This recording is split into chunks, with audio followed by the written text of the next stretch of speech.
Okay, we are not making this a habit, but I literally just finished prepping someone who is preparing for an HR generalist role. And I am thinking about making a series for my site, kind of like 3 to 5 minute interview preps based on the role. But let's talk about you. We're interviewing to be an HR generalist reporting to an HR manager. One of the most frequent occurrences that happens to HR managers, senior HR managers, HR VPs, and HR directors is being pulled in two directions. We want to, in many cases we're paid to, we'd like to, we have the passion to help drive people-related strategies for an organization. Everything from performance management to org design, leadership leveling, blah, blah, blah, blah, blah. However, we're pulled into day-to-day HR administration. How do I update my address in Workday? How do I change my benefits? I have to file a sexual harassment complaint. I feel bad that my boss didn't promote me. I think I'm undercompensated. We can't say no to employees, but when employees, especially when they put half an hour or hour-long conversations on our calendars, that starts to take up our week. So it's very likely your HR manager wants mid-level HR support. This means someone who is advanced past what we call an HR coordinator. So that's someone that basically just like processes Workday changes,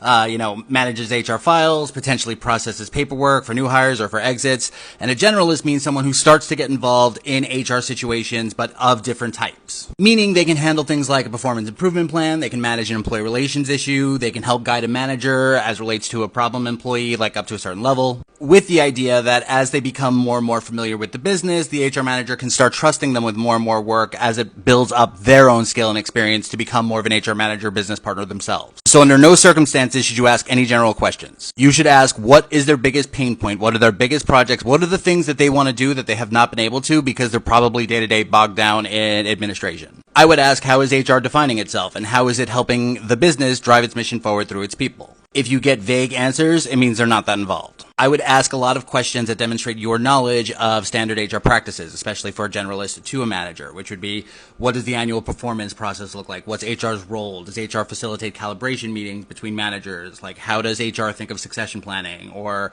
performance management or leadership coaching? Ultimately, it's very likely the HR manager is looking for someone that they can trust and they can depend to start offloading some of their sort of mid-level HR work so that they can start focusing on higher level work. And I would do a hell of a lot of research on the company. Not just the financials, but what the social media is, who their target audience is, look at their brand, their voice, their customers, their financials, their employee size, and their revenue.